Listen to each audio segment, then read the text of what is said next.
Now starting the March 7th, 2019 Planning Commission meeting. Mr. Kane, will you take roll? Daly, Oh, here. Friedrich, Here. Onig, Here. Horgan, Here. Irwin, Here. Kostreva, Here. Leash, Ortman, Here. Rise. Here. Madam Chair, you have a quorum. Thank you, Mr. Kane. Next item on the agenda is approval of the agenda. Move to approve. Second. Any discussion? All those in favor? Aye. All those opposed? Motion passes. Next item on the agenda is approval of the minutes, starting with the February 25th joint meeting with the City Commission. Move to approve the minutes. Second. Any discussion? All those in favor? Aye. Aye. All those opposed? Motion passes. Next item on the agenda is approval of the March 7th regular meeting minutes. Move to approve.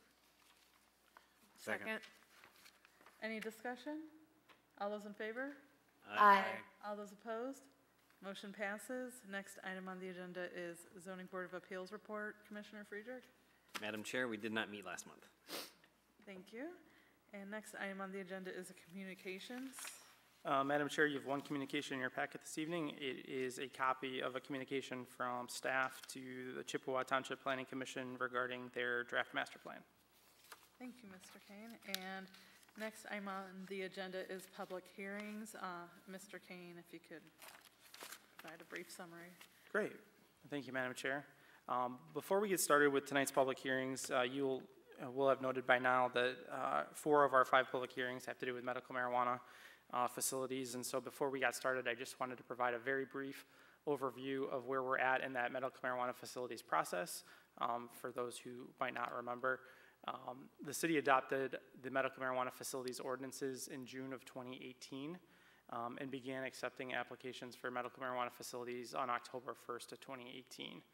For the facility types where there were limits on the number of facilities permitted, we had a deadline of February the 1st, 2019 to receive those applications. Those 2 facility types are growers and provisioning centers. We are still accepting applications for growers because we didn't receive the maximum number of applications that were allowed under the ordinance, as well as for the 3 other license types. So anyone who wants to file for those applications can continue to do so on a first-come, first-served basis. We ultimately held a lottery for the provisioning centers on Valentine's Day this year, and 3 provisioning centers that were drawn in that lottery received a conditional authorization. In order to maintain that conditional authorization, the applicants have to do a number of things. Within 30 days of that conditional authorization date, they had to apply for their special use permit from the Planning Commission. They also had to apply to the state of Michigan for their phase 2 approval. That's the state approval process is broken into 2 pieces. Phase 1 or pre-qualification has to do more with the entity and the individuals that are part of the business, their backgrounds. Phase 2 has more to do with the property itself, where the location and the facility are going to be operating. Our 3 conditionally authorized applicants have met those 2 deadlines. So we're now at that 3rd step, which I put in bold on the screen, where the applicants must receive their special use permit from the Planning Commission within 6 months of that conditional authorization. So whether they receive approvals tonight or in the near future, they need to hit that within 6 months.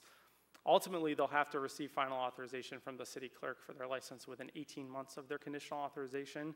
So we'd be looking at sometime later next year that they'd have to be completely authorized by the city. That's going to require that they meet all of your requirements that are associated with their special use permit and site plan, any building permits or other permits that they have to obtain to open their business, and that they've also received their phase 2 approval for the state. So I just wanted to provide some brief context on where we're at in the process and what brings us to tonight's consideration of these 4 cases for medical marijuana facilities. Are there any questions before we get started? Now we have a knack lately of taking cases in batches. So we've had liquor stores in clumps, we've had short-term rentals in clumps, and I guess we've moved on to our medical marijuana phase of things. So our first case tonight is special use permit 1902 and site plan review 1903. This is a request for a grower class A at 1005 Corporate Drive. The property in question is zoned SDI industrial with a future land use of industrial. The tenant is proposing to operate in a existing multi-tenant industrial building. The property owner is the Care Investment Company, and the site area is 2.11 acres. The subject properties are located immediately north of the Meyer store in Mount Pleasant on Corporate Drive. Immediately to the north of the store is a retention pond, and then the entrance ramp to North US 127. Immediately to the east is a vacant piece of property that's also zoned industrial, and immediately to the west is a motorsports dealership. The properties to the north, east, and west all share the same zoning of SDI industrial with a future land use of industrial. The property immediately to the south, which is the Meyer store, is zoned CD4 general urban with the future land use of commercial. This is a photograph of the existing conditions of the site. This is taken from Corporate Drive looking toward the northeast. You'll see that there's an entrance drive off of Corporate Drive that swings to the east, parking in front and to the side of the existing warehouse building. Here's a closer shot of that building, again looking from Corporate Drive toward the north. Applications for medical marijuana facilities, Class A growers, are subject to a special use permit in the SDI district. They're subject to several special use permit criteria, most of which are related to their ongoing operations as a facility. As a result of that operational nature of most of these conditions, staff hasn't, as would be our normal practice, indicated whether those conditions have been met, because meeting those conditions essentially is going to be an ongoing requirement of the operation of the grow facility. Those requirements are also listed in the staff report so that you can take a closer look. You'll recall when we developed our medical marijuana facilities zoning ordinances that there were specific criteria for growers as well as general criteria that all medical marijuana facilities must meet. Both of those conditions, lists of conditions, are provided here. The grower-specific conditions are provided in the last box within your staff report, as well as the last box on the screen. The conditions that are currently proposed by the applicant are consistent with the special use permit criteria for the proposed use. On the screen, you'll see an overview of the proposed site plan for the property. The applicant's not proposing to add any area to the existing building. You will note that our next case tonight is a proposal from the same applicant to operate a provisioning center out of this location as a co-located medical marijuana facility. As we move on to the floor plan, you'll see that the area in the center of the building is the area that's proposed for the Class A grower, with the rear northernmost part of the building left vacant as a potential expansion area related to that grow operation. The provisioning center would be operated here on the south and east corner of the building, with the south and west corner of the building remaining occupied at this time by the current tenant of that space, which is OHM, an engineering, architecture, and survey firm. In terms of the site plan, the proposed site plan complies with the requirements of the zoning ordinance. There are two non-conforming signs on the property, one on the north side of the building, which advertises for a business that's no longer located at the property, as well as a monument sign that's located in front of the building, which is actually placed partially into the city's right-of-way. And so as part of staff's recommended conditions of approval, we're recommending that that sign that's located in the right-of-way be removed. So with that, staff's recommendation tonight is the approval of the SUP 1902 and site plan review 1903, subject to the conditions that the applicant comply with all the special use permit criteria related to medical marijuana facilities as well as growers, that that existing sign that's in the right-of-way be removed, and that the applicant comply with the requirements of the Division of Public Works and Public Safety. Due to the nature of the way site plan approvals work, essentially a new site plan approval will replace any prior site plan approvals for a property. So you're going to find that the recommendation for the next case related to provisioning centers is the same, because that essentially would become the overriding approval for this property, applying to both facility types.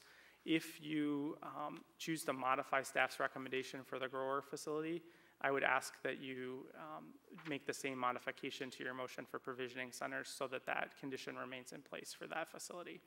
I also will note, and you'll see in the next presentation, that if the Planning Commission does not act tonight to approve the special use permit for the grower operation, then the Planning Commission must take action to deny the provisioning center application at this location, because it would only be allowed in the event that it was co-located with a grower. So with that, welcome any questions from the Planning Commission.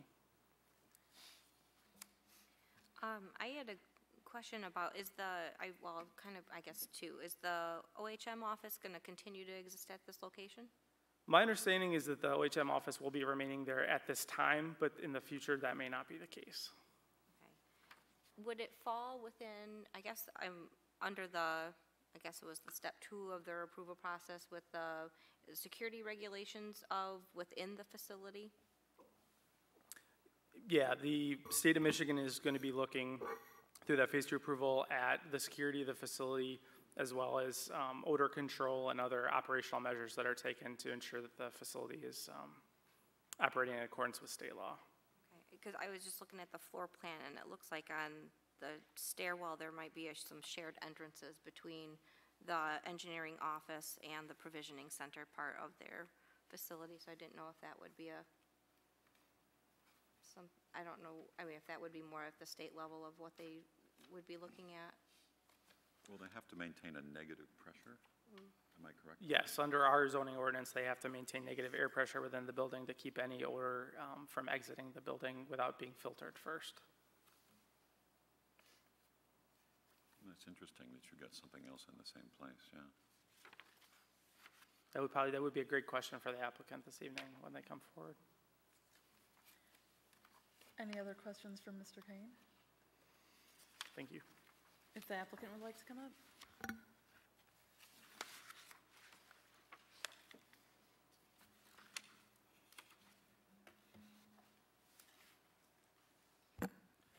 Good afternoon. I'm Sam Kilberg. I represent 3967 Euclid LLC, the applicant in this case for both the medical marijuana grow and provisioning center application. This is George, the sole owner of the LLC entity who is applying. We've had a chance to review the staff recommendation for both the medical marijuana grow and site plan review of the provisioning center. We have read through and understand all of the 3 conditions that the staff is recommending, and we fully intend on complying with all of those. We're here to answer any questions you may have. I have a question on the fire department's concerns with the driveway, having enough room for a fire truck. Could you tell me how you plan to address that?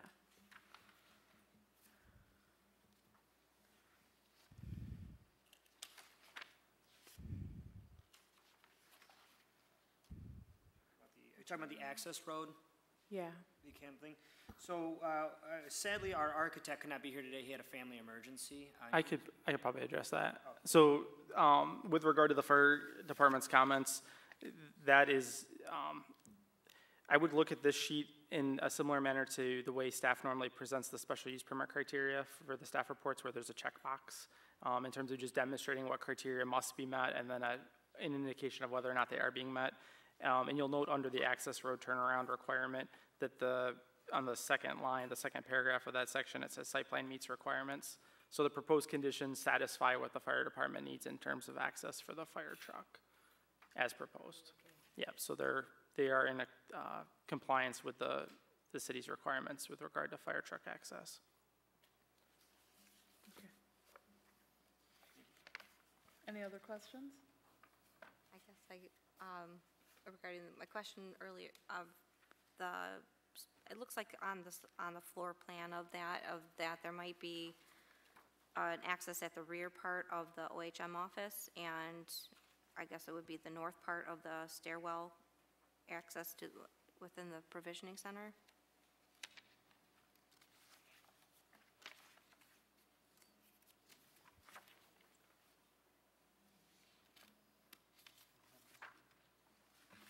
Sorry, my site plan's a little small. It's really small. Here, right here on the screen, I believe this is what you're referring to behind you. Mm-hmm. Is that, yep. Yeah, and so that was the requirement. Like I said, the architect would be better suited to answer that, and if the planning commission needs to, we can reply with a full comprehensive answer to the question. I'm not the architect who drafted the plan.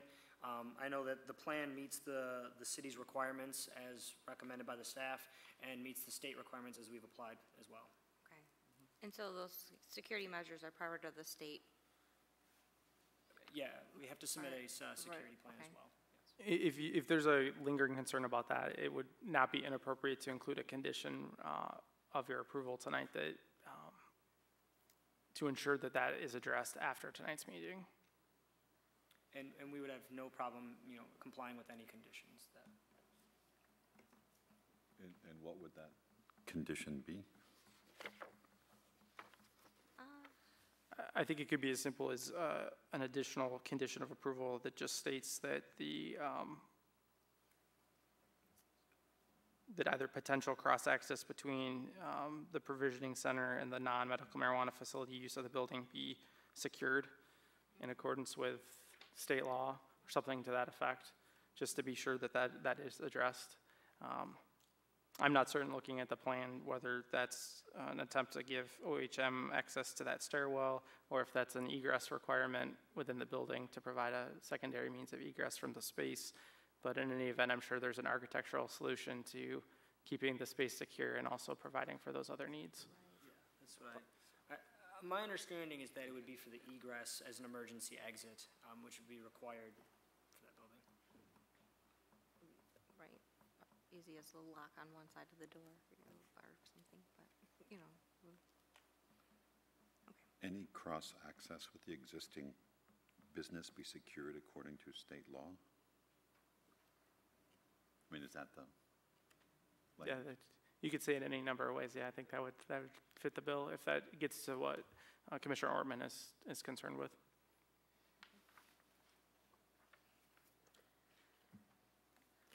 Any other questions for the applicant? Well, I just have one, and I really could ask any of the applicants this. It's just, I'm unfamiliar with how this works, so I just want to, in my head, get a better picture of this. So when you're rendering the waste unusable, it says you mix it with a bunch of other things that are given examples here, like paper waste, cardboard waste, yard waste, clean wood. Where do you get that stuff to mix it with to dispose of it? So that's just stuff that, you can buy and purchase, really. It's actually a requirement the state has for how you're supposed to dispose of it. So you could go up to Home Depot and just buy some wood and mix it with that? Maybe not. Yeah.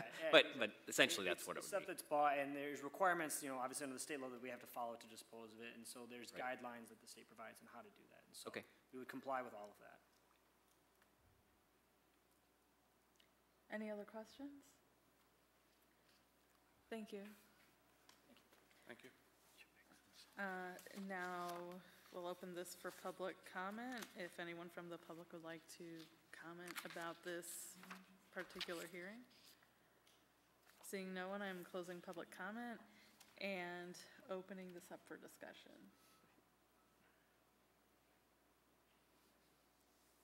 We were kibitzing, sorry. Does anyone want to make a motion? Make a motion to, You want this? yes. Yes, please. For. Yes.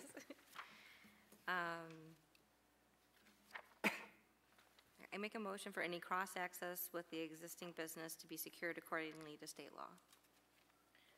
It would be appropriate just to read the whole thing Oh. and add it. Oh,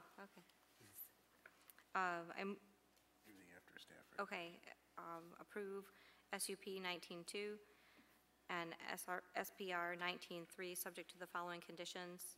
The applicant shall comply with all special use permit criteria for medical marijuana facilities, as well as the specific criteria applying to growers. 2, the existing sign which encroaches into the public right-of-way shall be removed. 3, the applicant shall comply with the requirements of the Division of Public Works and Public Safety.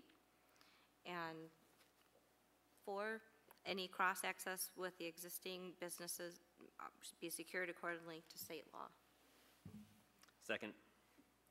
Any discussion? All those in favor? Aye. All those opposed? Nay. Motion passes. Next item on the agenda is SUP 19-3 and SPR 19-4. Mr. Kane? Thank you, Madam Chair. Our next case is the provisioning center that's proposed for co-location at the 1005 Corporate Drive grow facility. Most of this information is going to be the same as what you just heard. So the subject property remains zoned industrial, and the current use is a multi-tenant industrial building. We've covered the location of the property north of Meyer on Corporate Drive at the north end of town, industrial zoning to the northeast and west, and commercial zoning to the south where Meyer is located. Again, here's the exterior of the existing building viewed from Corporate looking toward the northeast, and a closer view of that building looking from Corporate towards the north. Provisioning centers, like growers, are subject to a special use permit in the SDI zoning district. There are several general special use permit criteria which apply to medical marijuana facilities, as well as specific requirements that apply only to provisioning centers, which are listed at the bottom of the special use permit criteria table. The proposed conditions for the provisioning center at this location do satisfy all of the special use permit criteria for the proposed use, or can through their operations. Again, the site plan for the facility, once again, showing an overview of the existing parking area. No building addition is proposed here. And the floor plan, again, as I indicated before, the provisioning center would be located basically at sort of this pan-shaped area in the center and southeast corner of the building, with the existing OHM space here to the southwest and the proposed grow facility to the north, as well as some potential expansion area for that grow facility in the future. Site plan does comply with all requirements of the zoning ordinance. As I indicated in the last case, there are 2 existing non-conforming signs which should be removed. And also, again, as I indicated in the last case, I would recommend that any additional conditions that were applied to the approval of the last SUP be added to the approval of this SUP as well, so that that carries forward with the case and the property into the future. There is one difference in the staff recommendation versus the last one, as staff put it together, which is simply that under condition number 1, the facility should comply with the specific criteria applying to provisioning centers and growers. So do make sure that provisioning centers and growers is included under number 1. So with that, I would welcome any questions from the Planning Commission on this case. I have a question for you. For odor control, part of the special use condition, it does mention quite a bit in there that it has to be controlled within the building. Would that mean, because this is a multi-use building, does it mean that they'd have to filter it so there's no odor in the other existing office, or is that outside of what the special use permit looks at? The zoning ordinance would not look at impacts within the building itself, only at impacts to the exterior of the building and So to any the public. odor in that office is not controlled by the special use permit? No, that would be an issue between the tenant and the landlord. Any other questions for Mr. Kane? Thank you. If the applicant would like to come back up.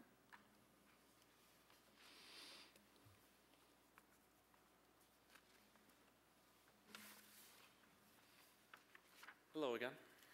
Hello. Hello again. Just to reiterate, same thing for the grower. This is the provisioning center, exact same site plan. We intend on complying with all of the staff recommendation for approval and all of the conditions that they've recommended. Any questions for the applicant? Well, to follow up with what I asked Jacob too, are you going to control for odor in that other office, or is it so low enough that you wouldn't be concerned about it, or are they not going to be there long enough to be worried about it? So Or? the proposed facility is going to be equipped with the carbon filters and odor mitigating devices in each area. So Okay. therefore, it would mitigate in the specific, the grower's going to have those, the provisioning center's going to have those. So it would be in each tenant space would have these odor filters mitigation systems. Okay, thank you. Any other questions for the applicant? Thank you. And now, opening up the public hearing for public comment. If anyone from the public would like to say anything. Seeing no one, I'm closing the public hearing and opening up discussion. I started thinking about this in terms of public transportation, and is it within our purview to provide like you know how iRide has the little bench out front so people can take public transportation? as part of the special use permit so that people aren't driving to and from these locations. If you feel that in order for the location to be an appropriate location for this use, that there'd be public transit access and facilities, that would be an appropriate condition for you to consider including in your motion. We would have to do it for all of them, yes? That's what I was thinking before the first one. I don't know that they'd have to be outside, but I just think that public transit is important in this situation. I mean, I would anticipate, given most of these locations, I don't believe any of them are on a fixed transit route. So any transit users that would be accessing any of the three facilities under consideration tonight would most likely be utilizing the dial-a-ride system and would potentially have an opportunity to access the waiting area of the facility. Right. As a place to wait for that ride to arrive. But that's up to the Planning Commission's discretion to consider that. I'd be hesitant to do that, just because in Michigan, especially with the weather being different, unless we're gonna say you have to provide a heated sitting area that's visible outside. I'd rely more on the waiting area within the Sitting facility inside, itself. yeah. Yeah, because dial-a-ride, how it works is you call the bus and they pick you up wherever. Yeah. There is a waiting, Yeah, you'll see on Place. the floor plan for all of these facilities includes a reception or waiting area similar to what the floor plans remind me most of a doctor's office. There's sort of an open area in the front and then a more controlled area at the rear that patients would enter. I think that's adequate. yeah. Does,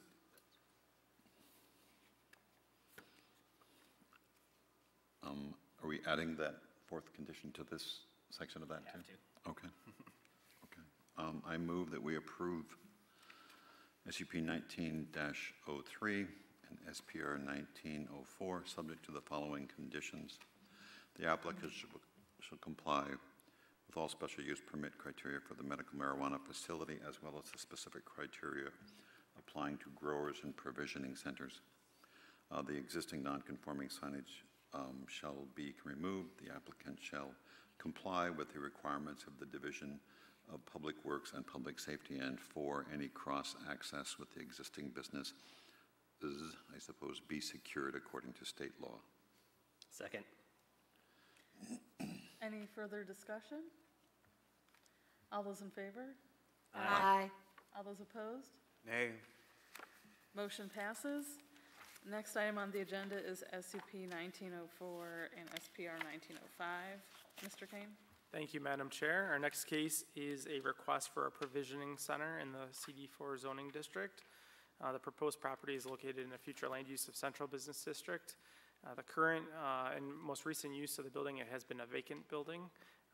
The owner of the building is the entity that's proposing the provisioning center, Carry Investments LLC, and the site area is 0.05 acres. You'll note the proposed property is located on West Michigan Street between Pine and Oak Streets. It is on the south side of the street adjacent to a city public alleyway.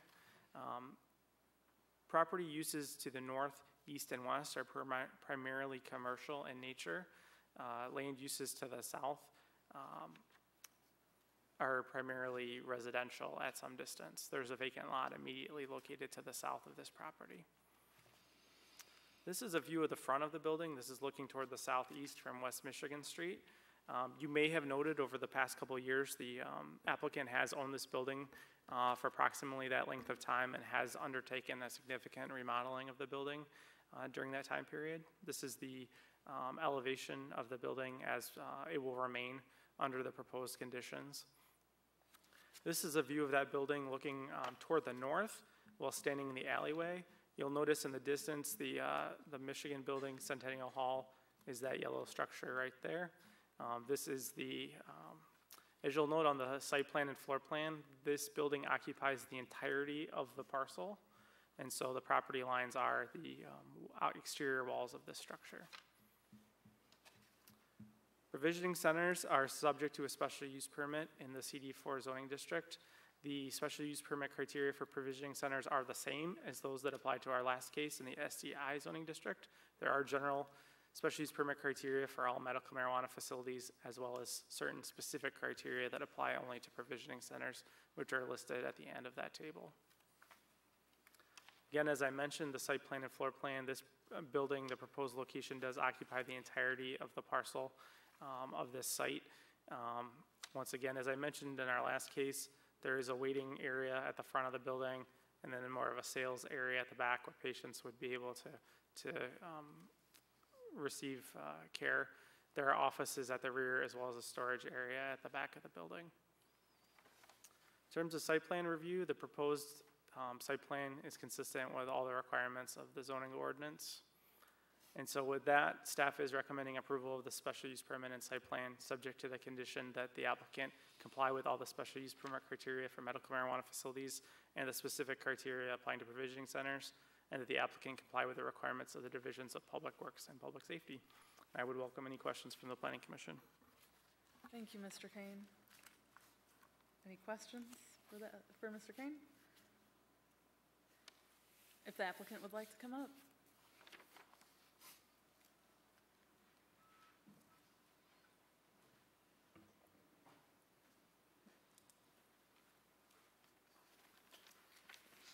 Caleb Carey.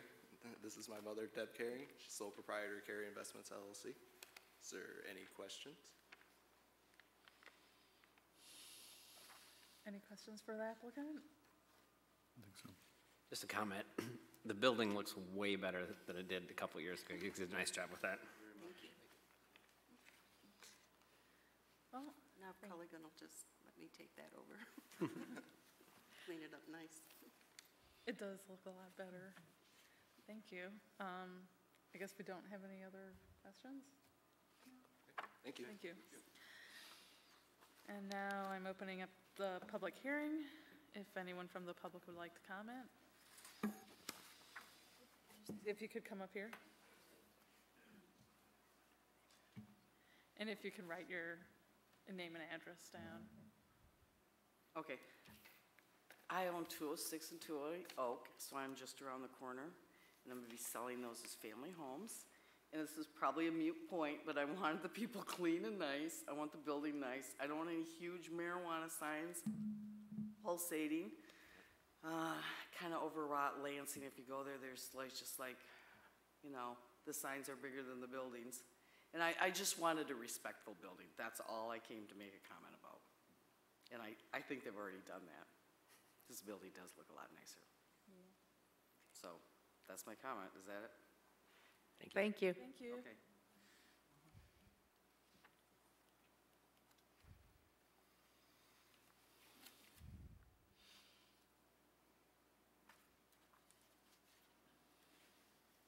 Do you want the address here or my own home? Your address. My home.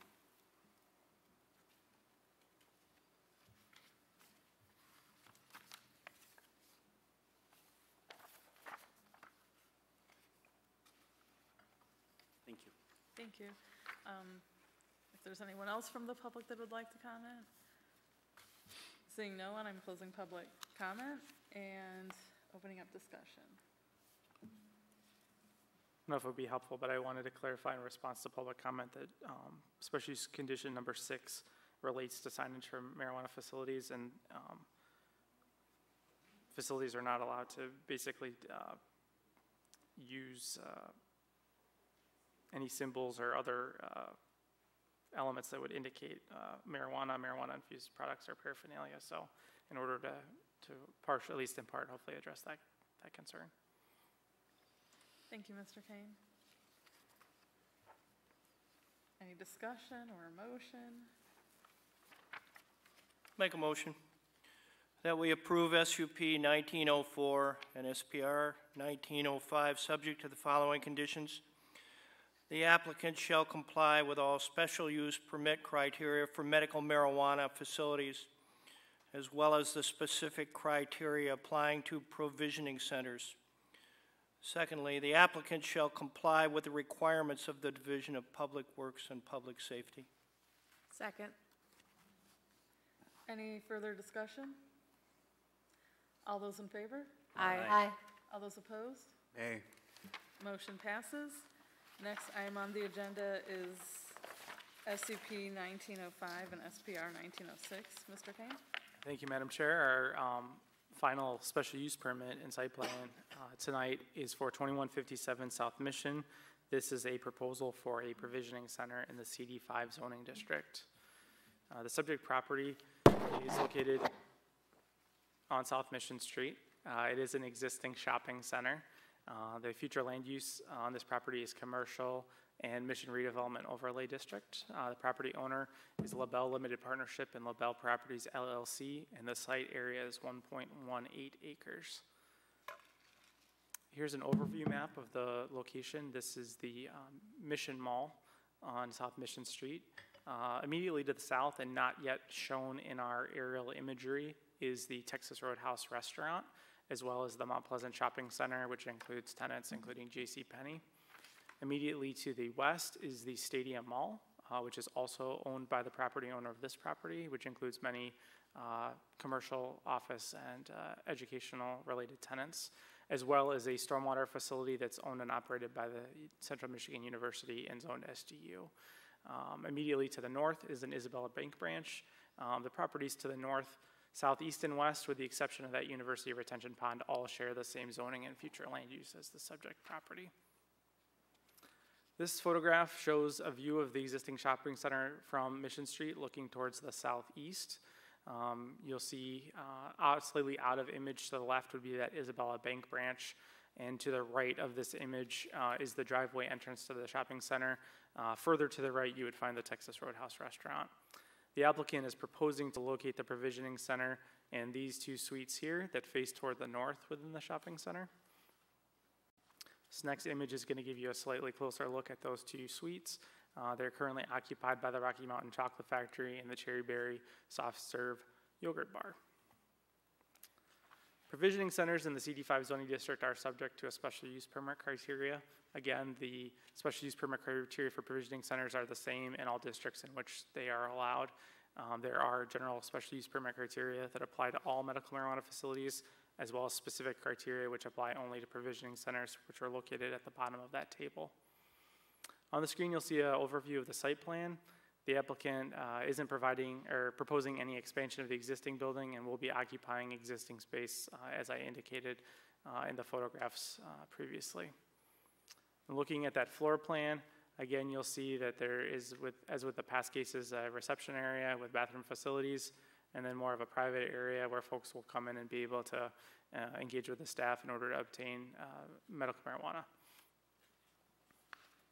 In terms of the site plan review, the proposed site plan complies with the requirements of the city's zoning ordinance for the CD5 zoning district. As with the past cases, the applicant is proposing to store medical marijuana related waste within the building for security purposes. So with that, staff's recommendation is approval of SUP 1905 and SPR 1906, subject to the condition that the applicant comply with the special use permit criteria for medical marijuana facilities, the specific criteria applying to provisioning centers, as well as comply with the requirements of the Division of Public Works and Public Safety. Madam Chair, I'd welcome any questions. Thank you, Mr. Kane. Any questions for Mr. Kane? Okay, if the applicant would like to come up.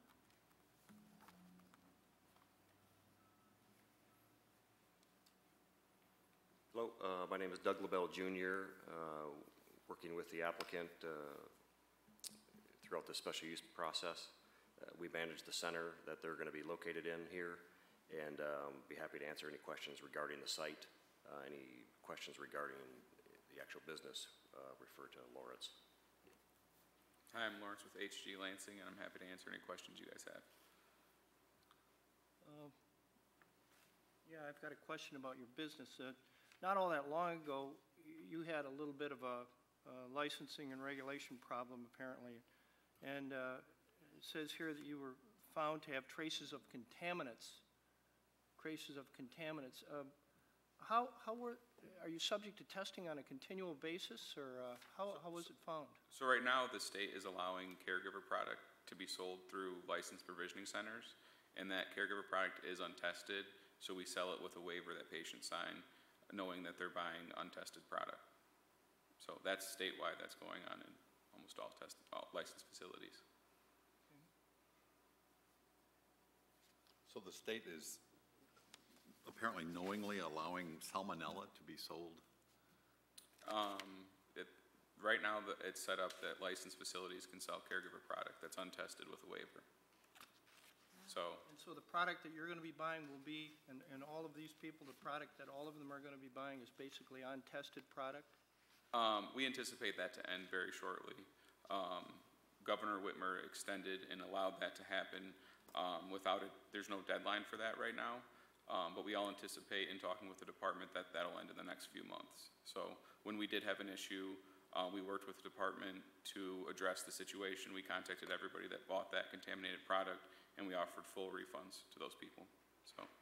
And in terms of what Mr. Jaramillo indicates regarding the governor's action, one of the challenges that the state has had as we've transitioned from medical marijuana provided under the previous caregiver law and medical marijuana provided under the facility law is, as we all know, there were medical marijuana facilities operating prior to this law's passage in many communities across the state. And those facilities, there's been several deadlines at which those facilities were to shut down in order for those facility owners to be eligible to operate legally under the new Medical Marijuana Facility Act. Unfortunately, that transition is a hard one to make in order to have grow operations up and running under the new law, safety compliance facilities, secure transporters, processors, the whole boat. There just simply wasn't a clean rollout, essentially, of those facilities in an order in which you would go from having a marijuana seed that could grow a plant, that could produce the product, that could be process tested, and eventually make it to a provisioning center. And so the state has, at several different points over the last year, made accommodation to make sure that as those facilities that had been operating in sort of a gray area of the law were shut down, that folks still had access to medical marijuana who needed it, who were patients. And so I suspect that's probably related to what you are referencing. And that's not, that situation was really created by nature of this transition into this new law, not necessarily anything. The need to get medical marijuana from caregivers isn't necessarily the result of any action of the applicant. It's really a result of the marketplace right now not having really caught up with the new state law. So I just want to provide that additional context and clarification because that has been an issue across the state and one that the state of Michigan's been attempting to rectify in this transition period. Right, and there were no penalties or sanctions against the license. This happened to a few different businesses. Yeah. So we did everything that we worked with the department to make sure that we properly destroyed the product that came in from a caregiver that was contaminated, and then we did contact everybody and worked with the patients that got it and made sure everybody was taken care of. So it, like Jacob said, this is just part of the transition from a not regulated industry to a highly regulated industry. So. Do you have a growing facilities like down in Lansing or? We are working on building some out, but we don't have anything up in production. So you purchase your. So right now we purchase from caregivers and from licensed grows when we can find the product. Okay. It's just the licensed product is hard to come by right now. Do you have any way to test the products that you're selling? When we do purchase from licensed facilities, it all comes in tested and comes in through a secure transporter. When it comes from caregivers, it is untested and it's sold with the waiver just like other provisioning centers throughout the state. So by the time this gets open, we anticipate that transition period to be over with. I mean, as a business. Any other questions for the applicant? No, thank you. Thank you. Thank you. And now I'm opening up the public comment portion of this hearing. If anyone from the public would like to comment. Seeing no one, I'm closing public comment and opening up discussion.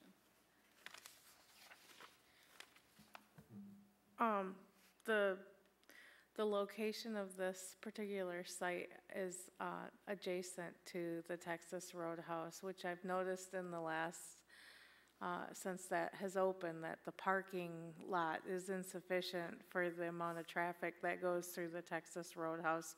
So people park all along in front of Penny's and along that back alley, along the back of that parking lot. So one of the things when I was looking at the site, I did actually drive by and I noticed there's no stairway down to the back. So if the parking lot in front of this site gets filled, which it may or may not, I know that being a customer of Hunan, I've actually had times where I've had to park in the back to go into Hunan.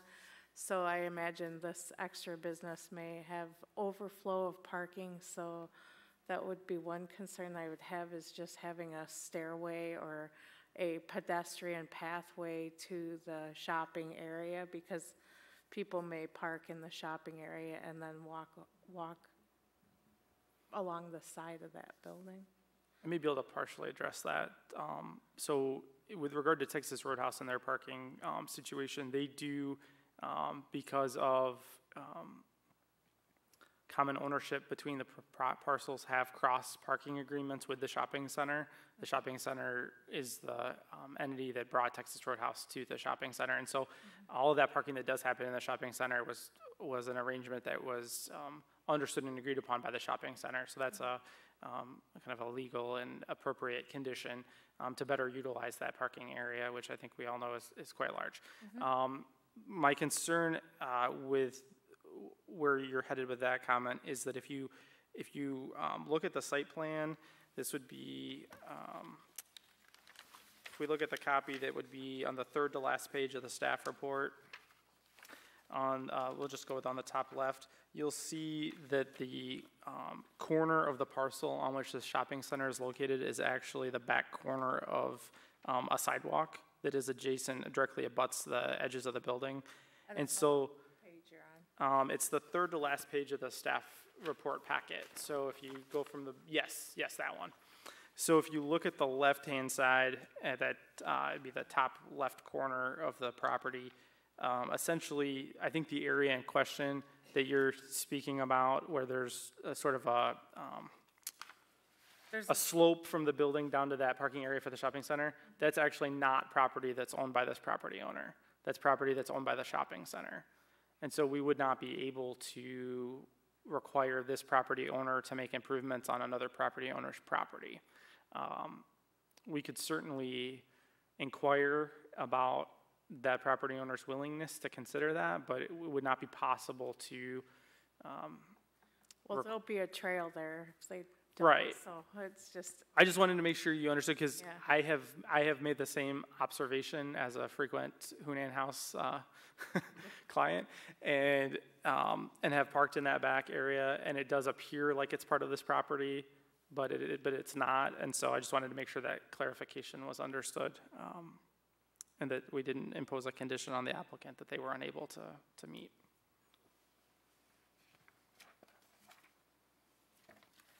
Any other discussion? Or a motion? I move that we approve site plan, special use permit 1905 under the following conditions. The applicant shall comply with all special use permit criteria for medical marijuana facilities, as well as the specific criteria applying to provisioning centers.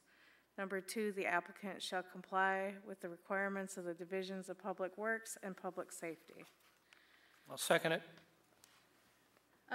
Just to clarify, were you also moving to approve SPR 1906? I don't think I didn't hear. Yes. heard that. Okay. SUP 1905 and SPR 1906. Thank you. Second. Any further discussion? All those in favor? Aye. Aye. All those opposed? Nay. Motion passes. Next item on the agenda is TC 1901.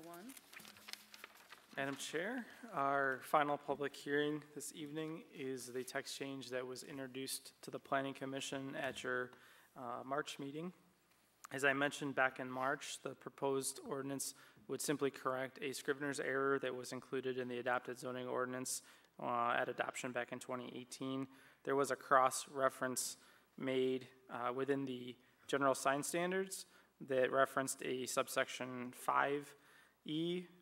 At some point during the drafting process, evidently that section was renumbered, and that reference should in fact be to a subsection 4E, as there's not a subsection 5E at all. And so this simply corrects that error in the text so that there's a proper cross-reference included in the code. If you recommend approval of this text change tonight, it would move forward in the process to the City Commission for their consideration for adoption. Thank you, Mr. Kane. Any questions for Mr. Kane? I will open up public comment for this hearing. If anyone from the public would like to comment. Ms. Gary's thinking about it. Seeing no one, I'm closing public comment and opening up discussion. I move that we recommend that the City Commission adopt text change 1901. Second. Any further discussion? All those in favor? Aye. All those opposed? Motion passes. Next item on the agenda is public comment in general. If anyone wanted to make a public comment at this time, this would be your last opportunity to do so. Seeing no one, I'm closing public comment, and next item on the agenda is staff report. Mr. Kane? Thank you, Madam Chair. Two items tonight. We've got an administrative review report. Staff did approve a site plan at 510 through 612 West Pickard. This is the property that was formerly the Roosevelt Refinery that was then owned by Chuck McGurk. We had approved a site plan back in 2016 for some industrial expansion. Subsequently, he sold the property to the holding company that's dealing with the remediation. That's MRP Properties. They are proposing to do some work at the northern edge of that property to help deal with drainage, to help further the environmental improvement of the site and to prevent contaminants from leaving the site. And so that was approved on March 21. In terms of next month's agenda, we do have a special use permit and site plan review application that's been received for a rooming dwelling on South Washington Street. So we'll be hearing that public hearing at your May meeting. We also may be receiving a text change request via the City Commission for a change regarding small cell nodes. These are kind of a hot topic right now. This is a new kind of cellular technology that helps to bring 5G coverage to communities via cellular installations on utility poles at various locations. There's been some state law changes regarding regulation of those that may require us to make some changes to the zoning ordinance to remain in compliance with that state law. And so I'm still learning about this. It's not my area of expertise. So I'm anticipating, however, that we'll be able to introduce that to you at your May meeting. And then finally, in addition to anything else that may come in between now and our May deadline, we are planning on having a work session to discuss parking lots and parking lot reconstruction. So if you have any specific questions, comments, concerns, research you would like staff to do on that topic before the work session so that it can be productive, please let me know. And that's all I have. It'll be on that night? It would be a work session following the meeting. Yep. Any other questions for Mr. King? Jacob, what was the thing that brought that to a work session? Is there something that... That has been probably the most common topic that's arisen in terms of questions about the new zoning ordinance. And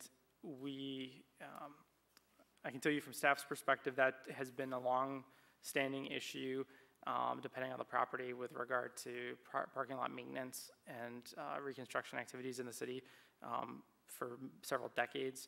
And so when, after our November work session, your chair and vice chair met to discuss potential text change topics to consider this year, and that was the item that was sort of flagged as the first to undertake.